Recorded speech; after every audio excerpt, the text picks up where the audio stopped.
성경에서 일어나고 있는 모든 일은 사실이에요. 왜냐하면 놀랍도록 성경은 아주 정확한 사실들을 다 기록을 해놨어요. 이 인류사에. 그런데 그 사실을 우리는 어떻게 해석할 줄을 모르고 있는 거죠.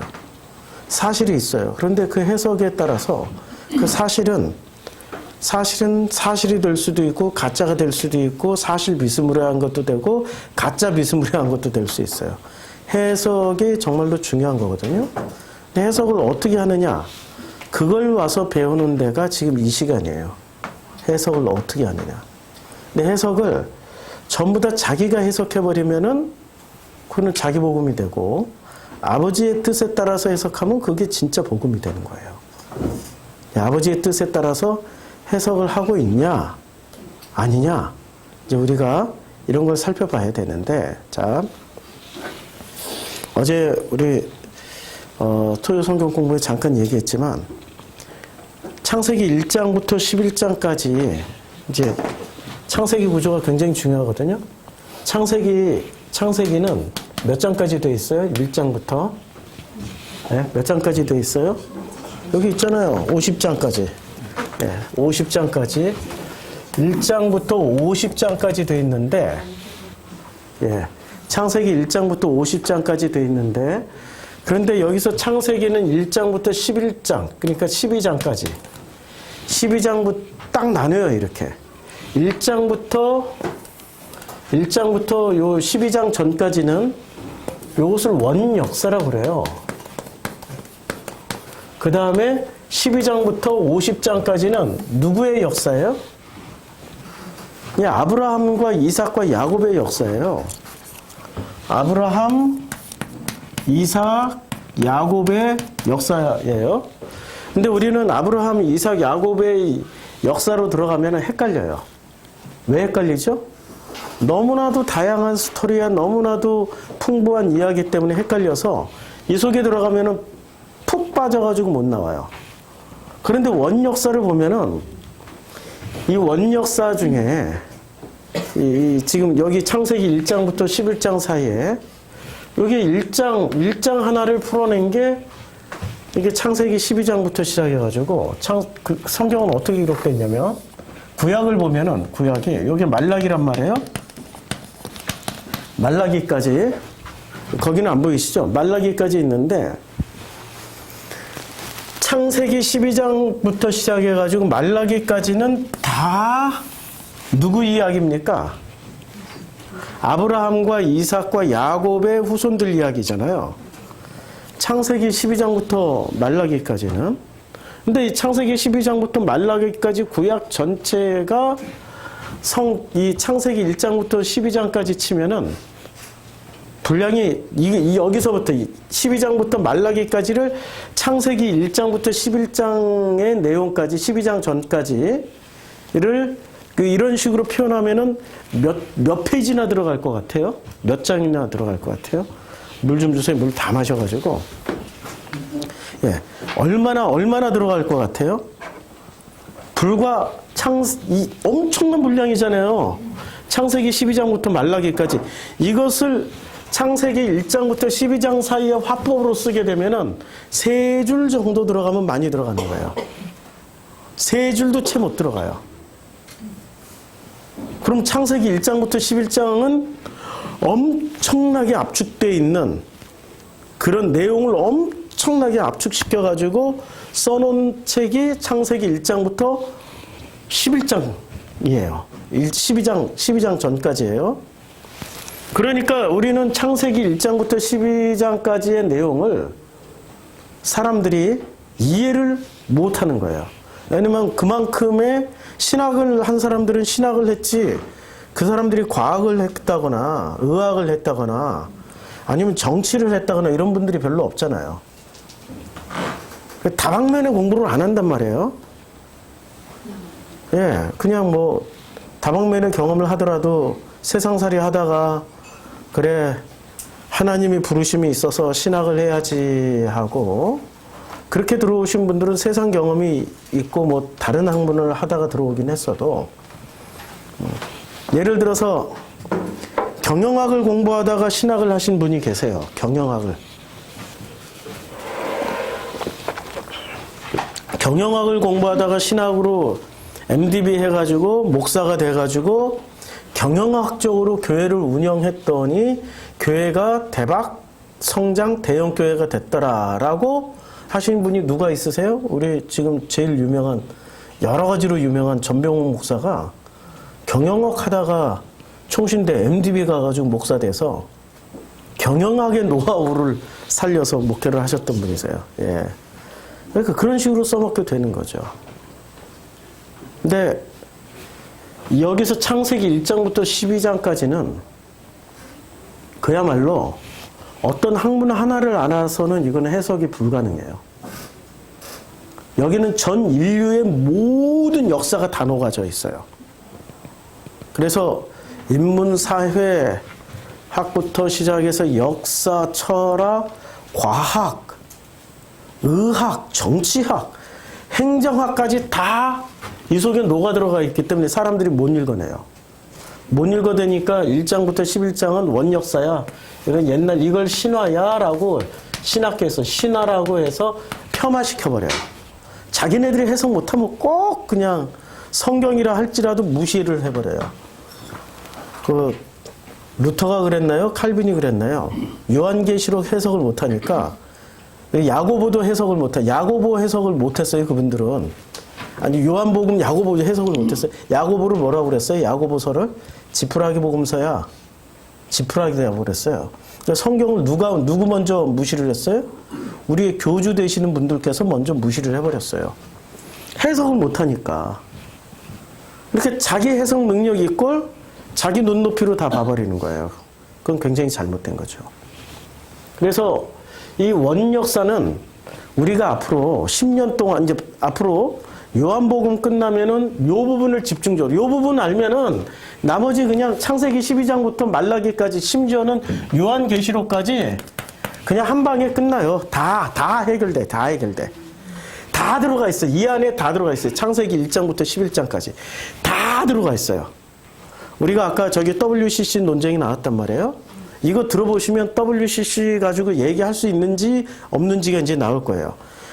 창세기 1장부터 요 이제 12장이니까 요 11장까지 요 12장 전까지 종교는 몇 개였을까요? 창세기 1장부터 12장까지는 종교가 몇 개였어요? 예. 우리가 이제 어제 오신 분들은 이제 답이 나왔어요. 종교가 몇 개였어요? 다른 분들? 종교는 하나예요. 무슨 종교였어요? 어떤 종교였어요? 예, 오직 하나님 믿는 종교밖에 없어요. 에덴 동산에서 하나님 믿었고 가인과 아벨도 하나님 믿었고 노아 홍수 때도 하나님 믿었고 노아 홍수 후에 바벨탑 쌓는 그 사건 때도 종교는 몇 개였어요? 원래 하나였어요. 하나. 예, 그런데 바벨탑 때 뭐가 흩어집니까? 예, 언어가 흩어지면서 언어가 흩어지면서 거기서 여호와께서 이 11장 구절 거기서 온 땅의 언어로 혼잡하게 하셨습니다. 여호와께서 거기서 그들을 온 지면에 흩으셨어요. 그러면서 바로 나오는 구절이 뭡니까? 셈의 족보는 이러하다. 그 다음에 이 셈의 족보가 쭉 나와요. 그러면 여기서 셈의 족보가 쭉 나오는데 왜 바로 셈의 족보가 왜 나올까요? 여기서 아니 지금 앞뒤 연관성이 있어야 되는 거 아니에요. 그리고 족보가 역대상 하 빼고 족보가 제일 많이 나오는 성경이 어떤 성경이죠? 창세기예요. 역대상하는 원래 족보를 기록하기 위해서 쓰여진 책이니까 거기 족보가 주구장창 나오는 거고, 그리고 에스라를 보면은 왜 족보가 중요한지를 알아요. 에스라가 요만큼 이제 말라기란 말이에요. 이제 말라기부터는 성경이 끊어지 여기에 포록이란 말이에요. 포로기부터 시작해서 신약 성경 시대인데 포로기 때에 이스라엘의 신앙을 유지하기 위해서 에스라라는 학자가 성경을 기록했는데 성경을 성경을 기록할 때 제일 많이 동원했던 문학적 기법이 뭐냐면 족보를 기록하는 거였어요. 잘 모르시는구나. 우리가 성경 읽다 보면 항상 여기쯤 오면은 성경 읽기를 포기를 해요. 이게 역대상 1장입니다. 아담, 셋, 에노스. 아무 설명 없어. 아담, 셋, 에노스, 게난, 말랄라, 야렛, 에녹, 무드셀라, 라메, 노아, 셈, 함과 야벳은 조상들이라. 야벳의 자손은 고멜과 마곡과 마데야, 야혼과 두발과 메섹과 디라스. 아무도 몰라. 지금 우리가 이 사람들이 뭘 했는지를 우리는 아무도 몰라. 예, 고멜의 자손은 아스그나스와 디박과 도갈마. 읽기도 힘들어 이름이. 야완의 자손은 엘리사와 다시스와 기띵과 도다님이었더라. 함의 자손은 구스와 미스랑과 북과 가나안이요. 그런데 이것을 읽으면서 은혜 받을 수 있는 사람들은 어떤 사람들이 은혜를 받아요? 노아가 누군지, 셈이 누군지, 고멜이 누군지, 아스그나스가 디밧과 도갈마가 뭐 했던 사람이고 어떤 인생을 살았고 하나님과 어떤 관계를 가졌는지를 다 알고 읽는 사람들은 이것만 보더라도 눈물이 줄줄줄줄 흐른단 말이에요. 모르니까 이 사람 도갈마가 뭐 했던 사람이에요? 아니 도다리는 들어봤는데 도다님은 또 뭐야? 도다님은 야 이거는 아무리 봐도 이거는 수수께끼의 본문이지 이걸 어떻게 우리가 읽어낼 수 있겠어요? 그렇죠? 이걸 읽어내려면 자 이게 이제 1장에서만 나오면 괜찮은데 2장에 갔더니 단과 요셉과 이스라엘의 아들들 르우벤과 시몬, 레위, 단과 갓살, 유다의 아들들은 에르와 오난과 셀라니, 뭐 유다의 며느리 다말이 족보 나오죠. 3장에 넘어갔더니 다윗의 헤브론에 쓴 아들들이 이라니 암논이라 이스라엘 여인 아이노엠 소생이 둘째는 다니엘이라 갈멜련의 아비가일 소생이요 셋째는 압살롬이라 그술랄 달메 끝까지 족보 나와요. 읽으나 마나 4장도 족보. 유다의 아들들은 베레스, 헤스론과 갈미와 솔과 소발이라. 소발의 아들 느아진 야앗을 낳고 야앗은 하움에 라앗을 낳고.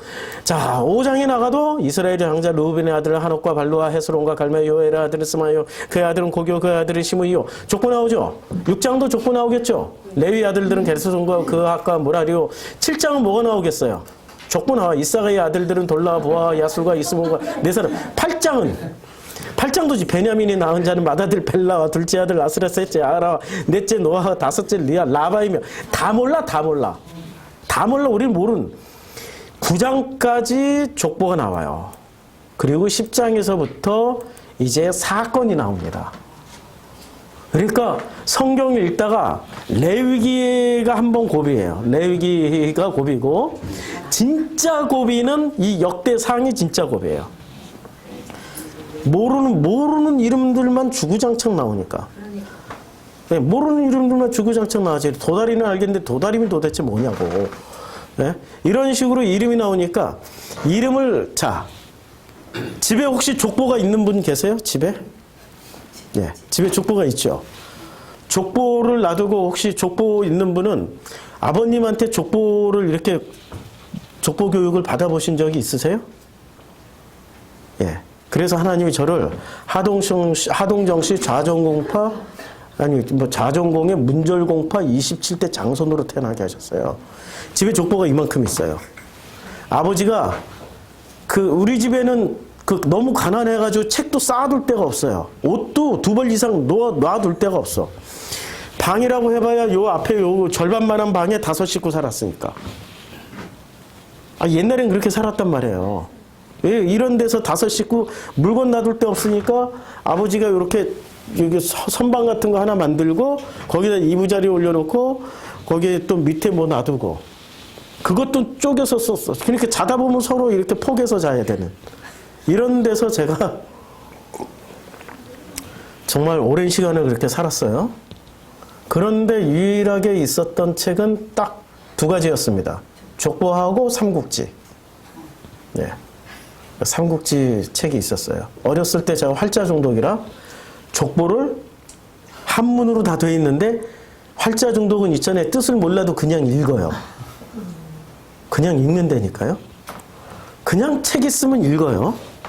그러다 보면 신기하니까 아버지가 와서 설명을 해줘요. 우리 첫대 시조는 응자, 정자, 응자, 정응이라는 할아버지이시고 그 후손은 이렇게 되는데 스토리를 이 아버지는 놀랍게도 쫙 다 얘기하는 거야. 내가 아버지한테 그 내용을 듣고 읽는 것과 그 내용을 모른 채 읽는 것은 어떤 차이가 있을까요? 조상에 대한 감동이 다르겠죠.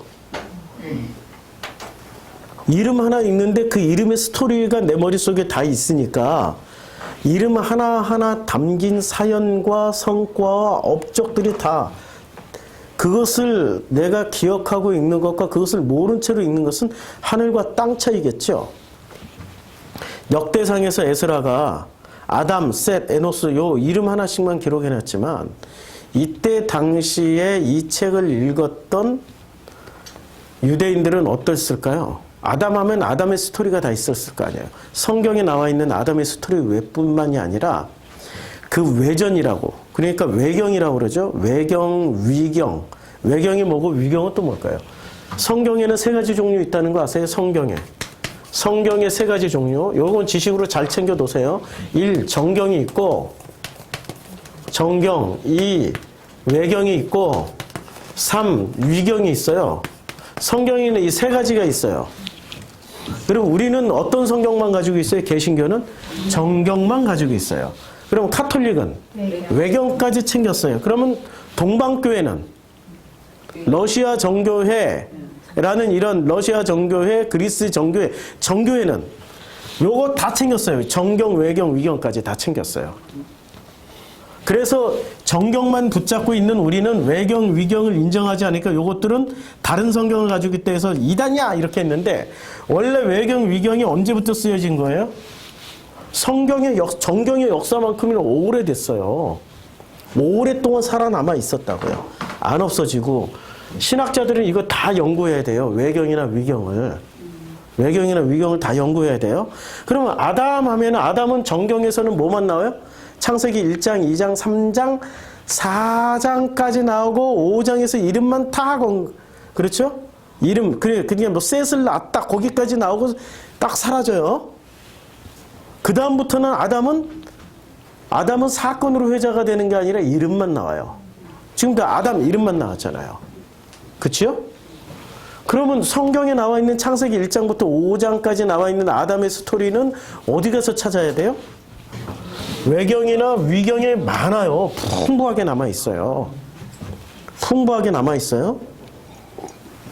그리고 외경과 위경에도 기록이 안 되는, 성경에도 기록이 안 되고 유대인들에게 이렇게 전승되어져 내려오는 아담의 스토리가 있었을 거 아니에요. 셋은 어떤 사람이었고 에노스는 어떤 사람이었고 요때까지 언제까지 존재했냐고요. 이게 언제까지 존재했을까요? 이런 그 풍부한 스토리가 언제까지 존재했냐고요. 창세기 1장부터 시작해서 말라기까지는 존재했을 수도 있어요. 왜냐하면 요때 이제 무슨 사건이 있어요? 이 말라기 이게 망가지기 직전에, 패망하기 직전에 마지막 개혁하던 왕이 누구였어요? 마지막 개혁하던 왕. 마지막 성경에서 성전에서 성경 두루마리를 발견하고 그것을 읽다가 눈물을 줄줄 흘리면서 우리가 이대로 살자 했던 왕 요시야. 요시야까지만 하더라도 요시야가 뭐가 없었어요?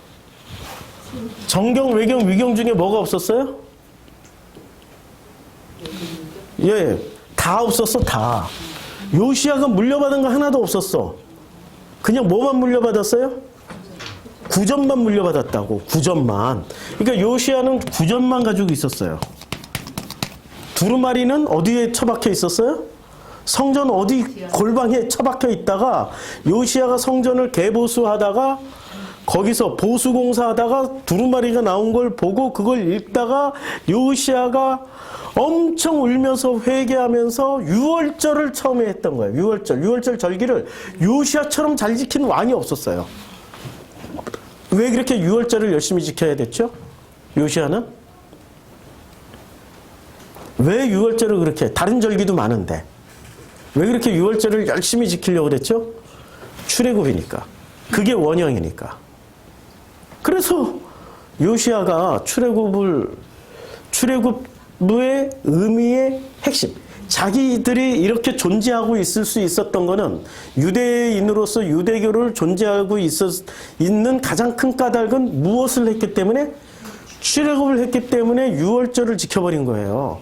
전무후무하게 이 앞에 있었던 여기서부터 시작해가지고 이 요시야 왕까지 아무도 그렇게 성대하게 치른 적은 없었어요. 요시야가 유월절을 그렇게 최고로 지켜낸 거예요. 그리고 21살에 돌아가세요. 그 젊은 나이에 전쟁에 나가서 그냥 죽어버려요. 예, 일찍 갔다고 해서 그게 무슨 뭐 저주받은 게 아니고요. 그 후에 살아남은 요시아의 아내가 저주받았죠. 왜 그런 줄 아세요? 자기 아들이, 자기 손자가 눈앞에서 눈알 뽑히는 걸, 아니, 죽임당하는 걸 봐야 되고, 자기 아들 시드기야가 눈 뽑히는 걸 봐야 됐어요. 그거 보는 게 저주죠? 안 보고 빨리 가는 게 축복이란 말이에요. 우리는 지금 고정관념을 다 넘어서야 돼요. 자, 그러면 요때까지 구전이 존재하고 있었단 말이에요. 구전으로 신앙을 물려받은 게 요시아예요. 아니, 성경 두루마리가 없었단 말이야. 므낫세죠? 요 바로 직전이. 므낫세인가요? 므낫세인가? 이름이 뭐지? 최고 악한 왕. 므낫세. 예, 므낫세인가? 제 이름이 갑자기 헷갈려요. 예. 히스기야 아들. 예, 히스기야 아들. 히스기야가 생명 연장받아서 낳았던 아들이 최악의 우상숭배자여 하나님을 가장 불편하게 했던 왕이잖아요. 이름이 뭐였죠? 갑자기 저도 이름이 생각이 안 나요. 이 족보를 앞에다 놔두고도 생각이 안 나네요. 나중에 찾으면 얘기해 주시고요. 그러니까 성경으로는 전달이 안 됐고 뭐로 전달이 됐어요? 요시야 왕에게? 구전이 있었죠. 그러면 구전은 포로기까지 어떻게 돼요? 여기가 이제 포로기란 말이에요. 포로기까지 뭐는 갔어요? 성경은 안 갔을 수도 있어요. 예, 이름이 므낫세 맞아요? 예. 근데 포로기, 그 므낫세, 그 므낫세가 그 므낫세구나. 예. 12부족으로 편입된 므낫세, 에브라임과 므낫세. 이름이 같구나. 이제까지 이렇게 공통분모를 한 번도 못 찾아봤는데, 그것 때문에 한 번 헷갈렸는데, 자, 포로기 때 뭐를 가져갔어요? 이 사람들이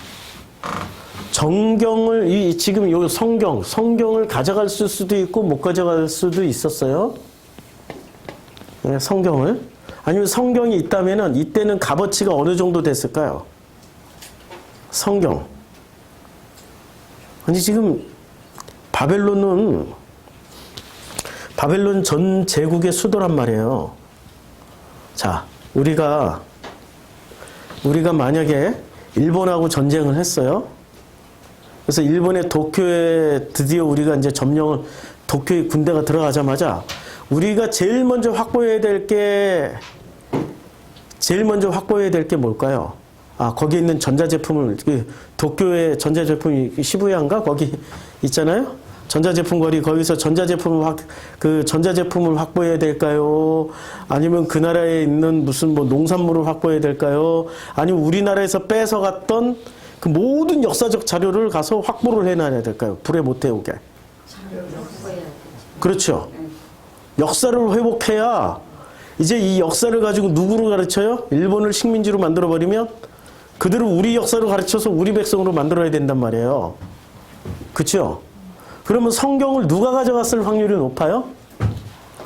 이스라엘 사람들이 가져갔을까요? 바벨론에서 가져갔을까요? 성경은 어디에 있었어요? 지금?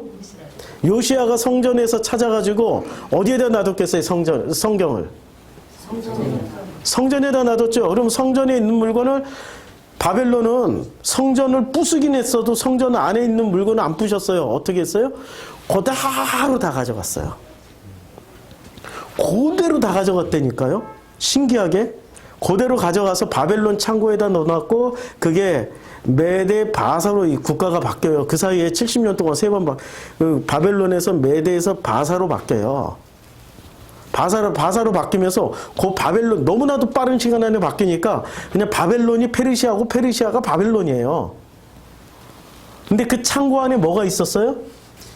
유대의 성전에서 약탈한 것이 그대로 거기 다 가 있었단 말이에요. 그래서 고레스 왕 때 다시 예루살렘으로 돌아오죠. 다시 예루살렘으로 돌아오는데 뭐를 돌려줘요? 성전 지으라고. 성전에서 약탈한 것들을 그대로 다 돌려주죠. 그렇죠? 그러니까 그때 뭘 바르다 가지고 왔어? 그대로 금은 뭐 제기 물두멍, 금 등잔대, 법계 이런 게 창고 안에 처박혀 있다가 그대로 돌려받는 거예요. 그대로 돌려받는데 뭐까지 받았어요 그때? 네, 두루마리까지 같이 받았을 확률이 높아요. 이런 건 성경에 안 나와요. 그런데 충분히 유추가 가능하겠죠. 그렇죠? 그리고 그건 아무나 못 만들어요. 그 성경은. 포로기 이후에 성경을 쓰는 누가 생겼어요? 서기관이 생겼어요. 그때. 서기관은 포로기 이후에 생겨난 직업이에요. 성경을 쓰는 이전에는 서기관이 없었다. 그렇죠?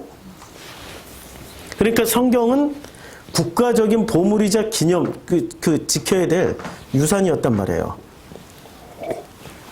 그럼 백성들 사이에서는 성경 이야기는 모르는데 뭐는 알아요? 구전으로.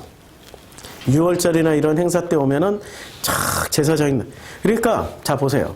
에스라가 포로 귀환을 했어. 그리고 제일 먼저 했던 게 뭐였어요? 부흥회를 했죠. 부흥회를 할 때 뭐를 했어요? 옆에선 찬양대가 성벽을 재건하고 그 성벽에서 그 기념을 위해서 성벽에 싹 사람들이 그 레위들이 쓰고 뭐 각 부족들이 서가지고 나팔 불면서 찬양을 할 때 에스라가 뭐를 했습니까? 성경을 낭독했어요. 성경을 낭독했는데 아니 그 낭독을 왜 해야 돼요? 각자 성경이 없으니까. 성경으로 비로소 가르쳐야 되니까. 각자 성경이 없었단 말이에요. 각자 성경이 있었으면 낭독할 필요 없단 말이에요. 다 읽고 와가지고 그것을 가지고 증문즉답하거나 해석을 해주면 되는데 성경 자체를 다들 포로로 귀환을 했던 사람들 중에 성경을 가지고 있는 사람이 없으니까 대표로 에스라가 그 성경을 낭독했다는 거 아닙니까? 이 스토리가 다 이렇게 이어지죠. 그러면은 그 성경이 어떻게 에스라까지 기록되어지게 에스라가 성경을 지금 다시 기록한 거예요. 에스라가 어떻게 기록을 했었을까요? 일일이 찾아다니면서 물어보는 거야. 찾아다니면서 이제 포로로 왔으니까 김 씨는 어디 족보야? 아, 저 레위 족보입니다. 그러면 조상 아버지는 누구야? 아, 아버지는 아므람이고. 그러면 그 아므람의 할아버지, 너희 할아버지는 또 누구야? 아, 뭐 누구고. 뭐 이렇게 해서 쭉 이제 다 일일이 물어보는 거예요. 포로기 70년 동안에 에스라가 쫓아다니면서. 왜냐하면 성경이 지금 어떻게 돼 있어요? 구전으로만 남아있으니까 구전으로 알고 있던 세대가 죽어버리면 성경은 전달이 안 되니까 성경을 일일이 가서 물어보는데 이 양이 엄청나게 방대하겠죠. 그리고 누구는 이런 말을 하는데 누구는 이런 말을 하고 누구는 저렇게 얘기하고 누구는 요렇게 얘기하니까 이것을 중심을 잡아서 요게 스탠다드야. 요게 표준이하고 또 정해야 되는 거 아니에요. 에스라가 그런 일을 그래서 대학자예요. 대학자라고 그래요. 성경을 그렇게 해서 성경을 이제 스토리를 다 찾아가지고 만들어서 복원을 시키는 일을 에스라가 했단 말이에요. 에스라가 그렇게 성경을 다시 복원을 하는데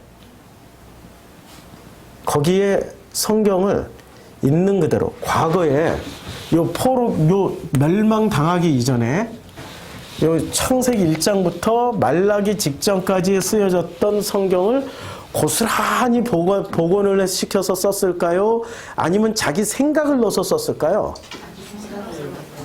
그 자기 생각을 넣어서 쓴 게 바로 역대상, 이게 에스라가 쓴 책이란 말이에요. 역대상 21장이 나오잔 말이에요. 사탄이 일어나 이스라엘을 대적하고 다윗을 충동하여 이스라엘을 계수하게 아니라 이렇게 써버린 거예요. 사탄이라고 쓴 거예요. 사탄이 일어나 다윗이 지금 이스라엘 계수하는 이 사건을 누가 시켰냐? 사탄이 시켰다라고 쓴 거예요. 역대상 21장 1절에서. 그런데 포로기 이전에 원래 두루마리에는 어떻게 쓰여졌어요? 두루마기 성경에는? 두루마리 성경에는 이렇게 쓰여졌어요. 사무엘 상 예, 사무엘하. 예, 사무엘하. 자꾸 저도 헷갈려요. 사무엘하 24장 1절에는 여호와께서 다시 이스라엘을 향하여 진노하사 그들을 치시려고 다윗을 격동시키사 가서 이스라엘과 유다 인구를 조사하게 시켜요. 똑같은 사건인데 뭐라고 썼어요? 원래 두루마리에는 여호와라고 썼고 다시 성경을 복원해서 쓴 에스라는 누구라고 썼어요, 이걸? 그러니까 자기 생각이 들어간 거예요. 있는 그대로 안 썼단 말이에요. 두루마리에 있는 그대로 안 쓰고 자기 생각을 넣어서 썼던 게 에스라였어요. 그러니까 에스라가 쓴 성경, 에스라 이후부터의 성경은 우리가 어떻게 봐야 돼요? 비판의 눈을 뜨고 봐야 돼. 비판의 눈을 뜨고 봐야 된다니까요. 그냥 아멘 아멘 하고 받아들이면 안 되는 거예요. 왜냐하면 자기 생각을 넣었다니까, 자기 생각을. 우리는 이런 도식에 또 사로잡혀요. 계시록에 보면, 계시록 마지막 장에 보면 이렇게 돼 있습니다. 요한계시록 마지막 장에 보면은, 자, 보라, 7절. 내가 속히 오르니 이 두루마리의 예언의 말씀을 지키는 자는 복이 있다. 이렇게 말씀하시고, 이 두루마리에 뭘 이렇게 더하거나 빼면은 어떻게 된다고 그랬어요? 예? 더하거나 빼면은. 두루마리에. 예. 마차 19절. 만일 누구든지 이 두루마리의 예언의 말씀에서 제하여 버리면 하나님이 이 두루마리에 기록된 생명나무와 및 거룩한 성에 참여함을 제하여 버리시리라. 그러면 제일 먼저 제하여 짐을 당할 사람은 누구예요? 에스라죠. 근데 에스라가 쓴 성경책이 모두 몇 권일까요? 에스라가 쓴 성경책에 제일 중요한 역대상하, 역대상, 이게 역대상이에요? 역대하. 그 다음에 또 뭐를 썼어요? 에스라, 느헤미야. 이 에스라가 썼기 때문에 에스라서 아니에요. 최소한 3권을 썼어. 근데 에스라가 쓴 성경책은 전부 다 어떤 관점? 자기 생각을 섞어서 써버린 책이 에스라의 성경이란 말이에요. 그렇죠? 근데 이렇게 들어온 것을 우리는 뭐라고 믿고 있어요? 정경이라고 믿고 있는 거예요. 일단 이게 정경이 진짜 정경이냐 보자고요. 이거 하나 놓고 생각해도 헷갈리는 거죠? 헷갈리는 거예요, 지금. 그런데 이것마저도 우리는 품고 하나님의 은혜다라고 해석하는 게 이제 우리의 신학자들 입장이 되어야 되는 거죠. 왜 이게 들어오는 것을 성령께서는 허락하셨을까?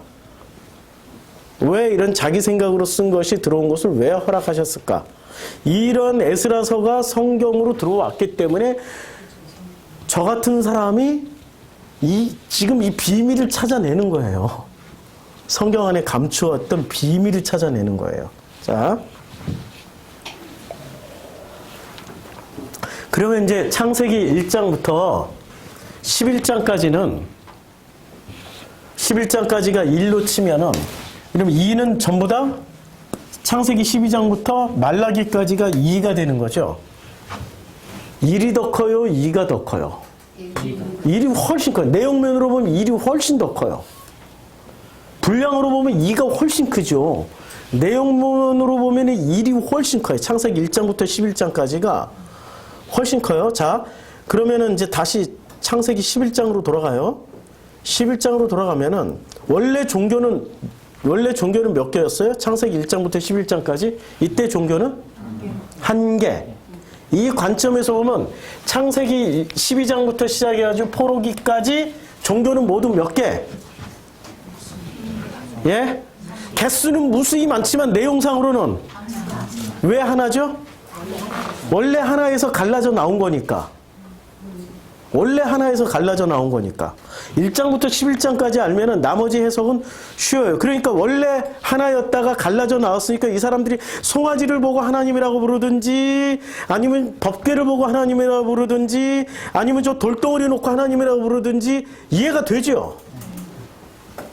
이제 이해가 되는 거죠. 이걸 모르고 그냥 우리가 지금 수준에서 지금 내가 알고 있는 대한민국을 살아가고 있는 2018년도에 이 컴퓨터가 나왔던 요 시점에서 생각하면은 절대 이해를 못할 장면들이 이게 창세기 1장부터 11장까지를 알게 되면은 이해를 하는 거예요. 원래 하나였기 때문에 이 사람들은 애굽에 가도 어떤 신을 만나요? 이름은 다르지만 어떤 신을 만나요? 같은 신을 만난다고 생각했고, 바벨론에 가더라도 이름은 다르지만 어떤 신을 만나요? 그래서 하나님이 그 고레스를 뭐라고 말씀하십니까? 에스라에 나오나? 예? 예, 이건 에스더고, 에스라에서 뭐라고 얘기합니까? 에스라. 그 느헤미야에서 말합니까? 아니면 어디서 말합니까? 나의 종 고레스라고 누가 말해요? 나의 종 고레스. 예. 이사야 44장 28절. 예. 44장 28절에 보면 이제 이사야는 지금 요 정도 히스기야 시대니까 요시야 전에 므낫세 전에 히스기야 왕까지, 그리고 요맘때쯤에 여기 지금 포로기 이후 요 70년 이후에 포로기 유언하니까 요 시대를 예언을 했어요. 예언하는데 44장 몇 절이요? 28절. 28절에 보면은 고레스에 대하여 이르기를 내 목자라 그가 나의 모든 기쁨을 성취하리라 하며, 예루살렘에 대하여서는 이르기를 중건되리라 하며, 성전에 대하여는 내 기초가 놓여지리라. 이렇게 고레스에 대해서 칭찬을 했어요. 그러면 고레스는 어떤 종교의 신앙인이었어요? 고레스는 국가 종교로 뭐를 선택했어요? 이 페르시아라는 제국의 종교로 유다교를 데려왔어요. 여호와 엘로힘의 신앙으로 가져왔을까요? 아니면 그 아우라 마지다를 신으로 모셨을까요? 아우라 마지다. 힌두어로는 그 뭐라지? 아우라 마지다를 야누스. 이렇게 짜라투스트라, 독일어로는 짜라투스트라, 영어로는 조라스터를 공식 국가 종교로 선포한 사람이 고레스예요. 그러면 타종교인인데 하나님은 뭐라고 그래요 지금? 하나님이 이사야의 입을 빌어서 말씀하신단 말이에요. 고레스에 대하여는 이르기를 내 목자라. 아니 어떻게 고레스 왕을 내 목자라고 할 수 있을까요? 타종교인인데. 그러니까 이것은 성경 내에서도 엄청난 모순들이 일어나잖아요.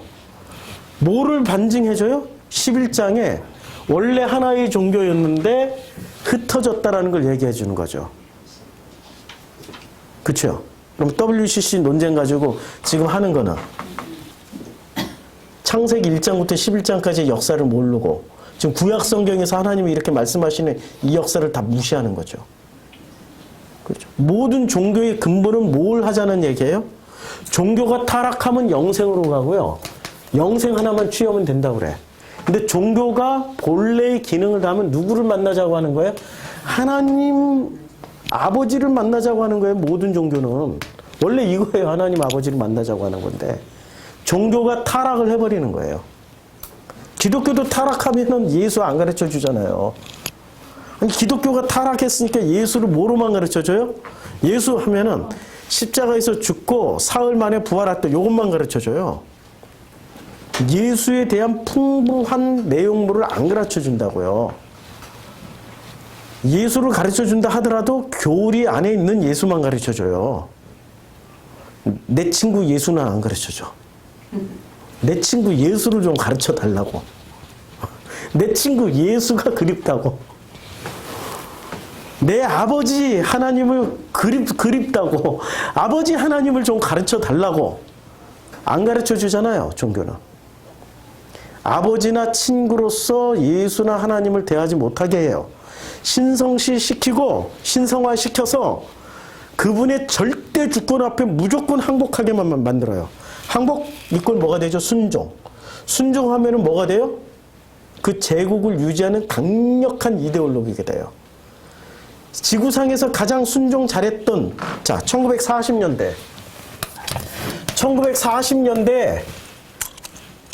자, 1940년대 지구상에서 가장 순종 잘했던 나라가 어느 나라? 지구상에서 가장 자기 지도자에게 순종을 진짜 잘했던 나라 어느 나라? 일본. 일본의 신은 누구였어요? 천황이죠. 천황. 살아있는 인간이 신이 됐어요. 그렇죠? 그래서 가장 순종을 잘했어요. 왜냐하면 천황이 뭐가 되어 있으니까? 신이 되어 있으니까, 신격화되어 있으니까, 신이 되어 있으니까 무조건 순종하다가 결과가 어떻게 됐어요? 원자폭탄 맞아서 작살났지. 박살나 버렸잖아요. 일본 자체가. 회생불능이 됐죠. 그러니까 이 천황을 신으로 만들어 놓은 목적이 뭐예요? 국가의 강력한 이데올로기를 만들기 위해서 천황이란 존재를 신으로 만들어 놓은 거예요. 사람을 안 보이는 신이 신인 게 더 힘이 셀까요? 보이는 인간이 신이 되는 게 더 힘이 셀까요? 보이는 인간이 왜 그렇게 되죠? 보고 있으니까. 자기 눈앞에 있으니까. 그래서 지금도 살아있는 신이 있죠. 어디에? 곳곳에 있는데 그 중에 대표적인 신이 꾸마리. 꾸마리가 뭔지 아세요? 네팔의 힌두교 신앙 중에 꾸마리, 그 열 몇 살짜리 이하의 소녀들, 순결을, 그러니까 너무 어려서 아예 남자를 모르는 그 소녀들을 살아있는 신으로 꾸마리라고 세워놔요. 그리고 그 꾸마리, 그 어린 소녀를 신으로 숭배를 해요. 진짜 신으로 믿고 있다니까. 왜 신격화를 시켜야 돼요? 그렇죠. 이 사람들의 마음을 하나로 모으는데 가장 쉬운 이데올로기가 종교 이데올로기니까. 종교 이데올로기예요. 종교 이데올로기를 뭉친 사람들은 강력한 힘이 나옵니다. 왜냐하면 죽음을 불사하니까. 민주주의가 더 셀까요? 종교인들이 더 셀까요? 종교인들은 민주주의 상관없어요. 언어, 국적, 민족 다 필요 없어요. 다 이슬람이면 우리 무조건 이슬람 지하드 가자 이러고 가는 게 종교인들이에요. 그렇죠? 그러니까 종교는 이 세상을 통치하는 가장 강력한 이데올로기자 힘이자 권력이에요. 그래서 이 힘이자 권력인 이 종교가 강력하게 힘을 발휘하려면은 타 종교하고 어떻게 돼요? 타 종교하고 서로 연합하면 힘이 세질까요? 차별화를 할 때 힘이 세질까요? 차별화를 해야죠. 내 것이 옳다라고 해야지. 그쵸? 다 똑같아 이래버리면 이 종교 안 오고 저 종교로 가버린다니까? 저 종교로 가고 저 종교로 가고 저 종교로 가버려요. 여기만이 진리가 있어 라고 해야 어떻게 해요? 여기로 모이게 돼 있다고. 여기만이 진리야라고. 그러니까 여기만이 진리야라고 말하는 게 아침에 우리가 오전에 했던 사람의 증거입니까? 스스로 증거하는 겁니까? 아버지의 증거에 속합니까? 스스로 증거하는 거예요. 여기만이 진리야. 그게 스스로 증거하는 거예요. 그런데 걸려 넘어지면은 좀 폐악스럽죠. 창세기 1장부터 11장까지는 같은 종교였어요. 같은 종교가 어떻게 흩어지는지가 쭉 나오는 게 이제 창세기 11장 후반부에 나옵니다. 창세기 11장 후반부에 창세기 11장 1절부터 시작해가지고 8절까지는 같은 종교였어요. 창세기 1장부터 8절까지는. 그런데 이제 9절에 거기서 온 땅의 언어를 혼잡하게 하셨습니다. 여호와께서 거기서 그들을 온 즈면에 흩으셨어요. 흩어버렸더니 이제는 셈의 족보가 바로 나오는데 셈의 족보가 왜 나오냐? 이렇게 셈의 족보는 아르박삿은 셀라를 낳았고 셀라를 낳은 후에 에벨을 낳았고 에벨을 낳은 후에 벨렉을 낳았고 벨렉을 낳은 후에 벨렉은 르우를 낳았고 그 다음에 르우는 수룩을 낳았고 수룩은 나홀을 낳았고 나홀을 낳은 지 데라를 낳았고 데라는 나홀과 하란을 낳았고 그 다음에 하란은 갈대 우르에서 죽고 아브라함과 나홀이 장가를 들었으니 아브라함의 이름은 사레며 나홀의 아내의 이름은 밀간이 하란의 딸이요. 이렇게 나오는데 요 족보 사이에 딱 끼어드는 사건이 하나 있습니다. 이 여호수아에서 나오나요? 데라에 대한 부연 설명이 나오는데 이 데라를 보면은 데라가 어떤 인물인지 이게 여호수아인가 사사기에서 나오는데 제가 찾아서 지금 보여드릴게요. 여호수아에 나오네요.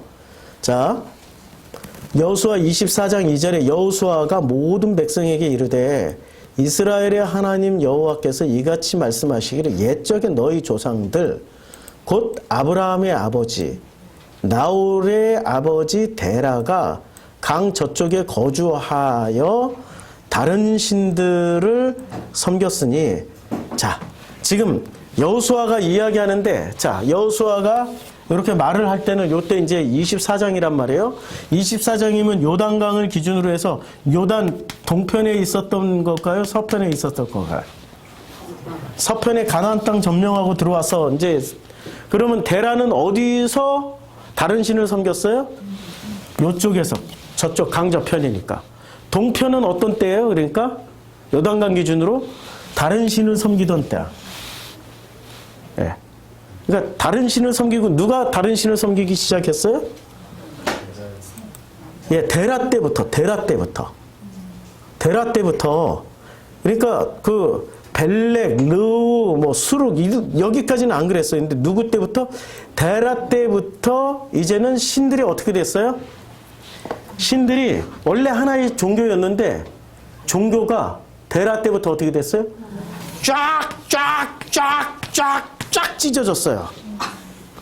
쫙 찢어졌는데 수백 갈래로 나뉘어졌는데 그런데 그 종교의 뿌리가 원래 뭐였어요? 하나의 종교였죠. 하나의 종교였기 때문에 요 데라 아브라함 시대 때 사람이 누구예요? 욥이었죠. 욥이었단 말이에요. 자, 욥이 어떤 사람이었어요? 우스 땅에 욥이라 불리는 사람이 있었는데 그 사람은 온전하고 정직하게 하나님을 경외하며 악에서 떠난 자더라. 근데 우스 땅은 어디예요? 우스 땅? 모르죠? 아무도 몰라요. 우스 땅이 어딘지 아무도 몰라. 신학자들이 밝혀내려고 다 추측일 뿐이야. 팩트는 없어 그냥. 근데 전체적으로 이렇게 쫙 미루어 보아 어디쯤 되냐면은 제가 지도를 하나 띄워놨어요. 이 지도가 좀 낯설죠. 크게 해서 보면 여기 세계 지도고 이제 더 확대를 해보면은 여기가 이란이에요. 화살표 보이죠? 여기 이란. 그 다음에 여기 이라크, 터키, 여기가 시리아, 요르단, 여기가 이스라엘, 이집트, 사우디아라비아. 요 비옥한 초승달 지역 중에 하나일 거예요. 비옥한 초승달 지역에. 이렇게들 추측은 하고 있어요. 이 동방이란 말이에요. 동방은 뭐 전부 어디 기준이에요? 여기 이스라엘 기준으로. 동방. 이스라엘 기준으로 동쪽은 다 동방이에요. 서쪽은 다 서방이고. 자, 그러면 요때에 이제 드디어 이제 욥이 고난을 당합니다. 고난을 당하는데 이 고난 당할 때 누가 와요? 대만 사람 엘리바스가 와요. 대만 사람 엘리바스가 와서 이야기를 하는데 잘 보면은 이 사람들 다 하나님의 입 가운데 멸망하고 그의 콧김에서 사라지느니라 전부 다 누구 이름을 얘기를 해요? 하나님 이름을 얘기하죠. 이때 하나님 이름은 그냥 대표 이름이고 사실은 엘로힘, 여호와 이런 개념이 아니고 그러니까 좀 원래 같은 신인데 이름은 다 달라져 있는 거예요. 그런데 이 사람이 어떤 얘기를 하냐면 어떤 말씀이 내게 가만히 이르고 어떤 말씀이 그리고 그 가느다란 소리가 내게 가느다란 소리를 들었던 선지자 중에 한 분 누구? 엘리야. 크고 강한 소리에서 들은 게 아니라 세미하고 미세한 그 소리에서 어떤 음성을 들어요? 하나님의 음성을 듣죠. 요 과정만 보면은 이 사람은 어떤 급이에요? 엘리야급. 그런데 이 사람의 종교는 지금 유대교가 아니에요. 여긴 유대교 지역이 아니에요. 아브라함, 이삭 자손도 후손도 아니란 말이에요. 그러니까 이 사람은 그냥 이 사람들은 다 욥부터 시작해가지고 엘리바스, 소발, 빌닷 이런 사람들은 다 동쪽의 어느 지역 사람들이에요. 그렇죠?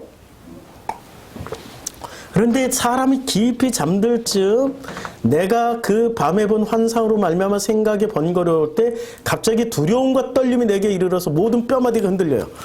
이때 무슨 체험이에요? 이게 누미노제 체험이에요. 신을 체험하는 장면이라고요. 두려움과 떨림으로 신이 내 앞에 있어. 그러면 두려움과 떨림, 뼈까지 흔들리는 거야. 그때 그 신이 체험했던 장면이 여기서 나와요. 그때 영이 내 앞으로 지나매 내 몸에 털이 쭉 뼈 타였느니라. 그 영이 서 있는데 나는 그 형상을 알아보지 못하여도 오직 한 형상이 내 눈앞에 있었느니라. 그때 내가 조용한 중에 한 목소리를 들으니 사람이 어찌 하나님보다 의롭겠느냐? 사람이 어찌 그 창조하신 이보다 깨끗하겠느냐? 이 말을 들어보면 어때요 지금? 그렇죠? 그래서 이 자리에 계셔야 돼. 이거 다 구분하려면. 그러니까 데라 시대 때, 자, 이미 종교는 데라 시대 때 쫙쫙쫙쫙 흩어졌어요. 그렇지만 전부 다 지금 무슨 목소리를 내고 있어요? 하나의 어떤 존재를 향해서 지금 찾아가는 사람들이란 말이에요. 이거 지금 욥기는 고난 얘기가 아니고 욥기는 이거야. 어떻게 하나님을 찾아갈까? 진짜 하나님을 만날까? 그 과정을 써놓은 게 욥기예요. 그치요? 그래 정말 욥기에서 이해 안 되는 장면 중에 하나가 왜 그 하나님이 이제 어떻게 말씀하시냐면, 자, 이에 이제 대만 사람 엘리바스와 이 욥기 42장 9절 수아 사람 빌닷과 나아마 사람 소발이 가서 여호와께서 자기들에게 명령하신 대로 행하니라. 여호와께서 욥을 기쁘게 받으셨더라. 아니 지금 누가 혼나요? 누구만 혼나요? 이 지금 엘리바스, 빌닷, 소발, 욥, 그 다음에 또 한 사람 있었죠. 엘리후. 이 5명 중에 누구만 혼나요? 욥만 혼나고, 진짜 혼나야 될 엘리바스, 빌닷, 소발이 혼나요? 안 혼나요. 너무 이상하지 않아요? 예? 이상하죠? 왜 그럴까요? 창세기 11장을 이해를 하지 못하면 이런 일이 벌어져요. 이 사람들은 다 어떤 사람들이었어요? 이렇게 흩어져 있는 종교 중에서도 끝까지 누구를 찾으러 왔던 사람들이에요?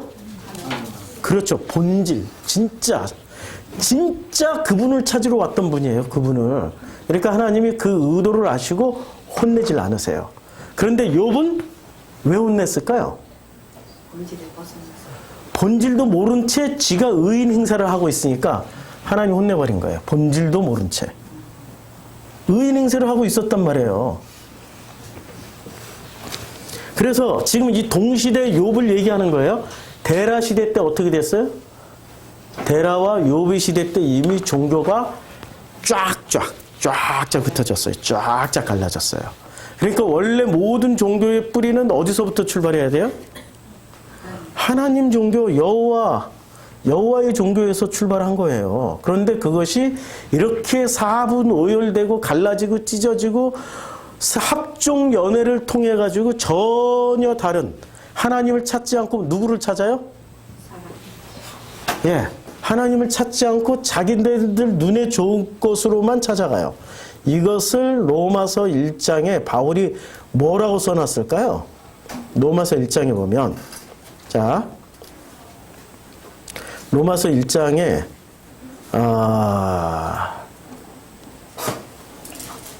하나님의 진노가 자 19절 이는 하나님을 알만한 것이 그들 속에 보임이라. 아니 지금 이방인들에게 뭐라고 얘기를 해요? 하나님을 알만한 것을 넣어놨어요. 언제 넣어놨어요? 창세기 1장부터 11장 사이에 넣어놨다고요. 그리고 흩어져 버렸어요. 그리고 19절 하나님이 이제 하나님께서 이를 그들에게 보이셨어요. 그래서 창세로부터 그의 보이지 아니하는 것들 곧 그의 영원하신 능력과 신성이 그가 만드신 만물에 분명히 보여 알려지게 다 해놨어요. 언제요? 창세기 1장부터 11장까지. 이 얘기하고 있는 거잖아요. 그치요? 근데 우리는 전부 다 어떻게 속고 있었어요? 무조건 내 종교 아니고 타 종교는 다 가짜야. 그걸 뭐라 그래? 스스로 증명하려고. 스스로 증명하려고 이렇게 해버리는 거예요. 사람의 증거도 필요 없고요. 스스로 증거하는 것도 필요 없어요. 아버지를 찾아가는 종교지 우리는 그 아버지의 증거만 필요하다고요. 오늘 설교에 그 아버지 증거 하나 놓고서도 이만큼을 하게 되는 거예요. 설교 한 편에 사실은 엄청난 분량의 데이터베이스가 들어가 있다고 보시면 돼요. 이런 것을 제가 어떻게 1시간 반 안에 다 설명을 할 수 있겠습니까? 이렇게 풍부하고 깊은 내용이 성경 안에 지금 제가 다른 거 인용 안 했잖아요. 오직 성경만 말했잖아요. 성경 안에 이렇게 다 들어가 있단 말이에요. 성경 안에 이것을 왜 못 볼까요? 눈이 가려서. 귀를 닫아버렸기 때문에. 못 듣는 거죠.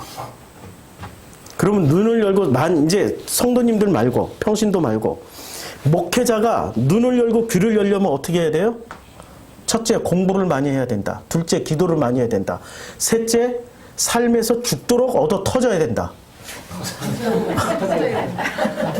결론 나왔죠? 그런데 우리 회장님들이 죽도록 얻어 터지는 길을 절대 안 가신단 말입니다.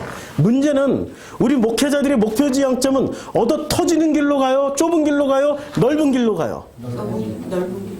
그러니까 눈 못 열고 귀를 못 여는 거죠.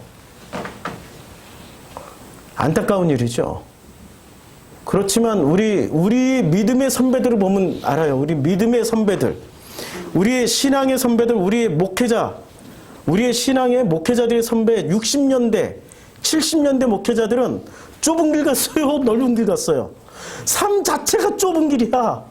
삶 자체가. 70년대 흔한 간증 중에 하나가 이 사택의 성미가 다 떨어져가지고 3일째 굶고 있었어요. 근데 뭐 성도들한테 얘기도 할 수도 없고 성도들도 다 가난하고 힘드니까 그냥 눈물로 새벽 기도부터 밤늦게까지 밥 굶는데 자기 굶는 건 괜찮은데 아들 둘이 밥을 굶고 있으니까 그 아들 때문에 주저 눈물 흘리고 있었는데 다음날 새벽기도 끝나고 새벽기도 가려고 문을 열어보니까 쌀 한 푸대가 들어가 있는 거야. 이런 체험을 통해 가지고 이분들은 누구를 설교하게 돼 있어요? 눈을 뜨고 귀를 열게 되는 거예요. 근데 지금은 우리 회장님들이 일단은 목사 되고 좀 집안이 괜찮으면은 줄을 서잖아요. 결혼하려고. 회장님 깜이라고. 그런 체험이 있을 수 없는 시대를 살고 있어요, 지금은. 있을 수 없는. 우리 교회에서는 그렇게 하려면 벌써 하나님이 아시고 오늘 헌금 광고 하셨잖아요. 일단 요번 달 제 사례비가 없습니다. 헌금이 안 들어왔어. 딱 월세 내고 나니까 끝나요.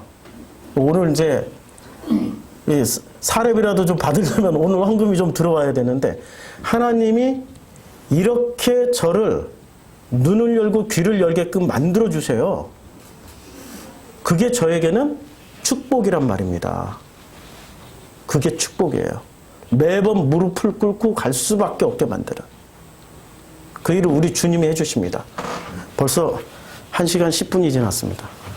이 시간이 오전 시간하고 또 다르게 은혜가 많이 되죠? 네. 감사합니다. 우리 하나님 주시는 겁니다. 기도하고 마치고 청소하고 그리고 자유롭게 나누다. 우리 새로 오신 우리 성도님들은 청소까지 다 끝나고 저랑 또 나머지 공부하고 하세요. 자, 기도하겠습니다.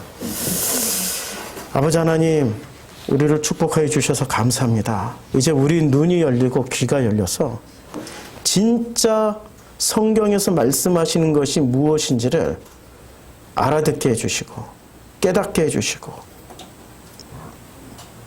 볼 수 있게 해주시고 그리고 모든 온몸의 감각이 살아나서 하나님의 말씀을 온몸의 감각으로 체험할 수 있도록 축복하여 주시옵소서. 우리 여기에 참여하시는 성도님들에게 하나님이 더욱더 그 갈급함을 허락하여 주셔서 그 갈급한 마음으로 마른 땅에 그 빗물을 단비를 받아 먹듯이 스펀지가 물을 빨아 먹듯이 이 말씀을 쭉쭉 마음으로 받아들이고 빨아도 먹을 수 있도록 축복하여 주시옵소서. 예수님의 이름으로 기도드렸습니다. 아멘.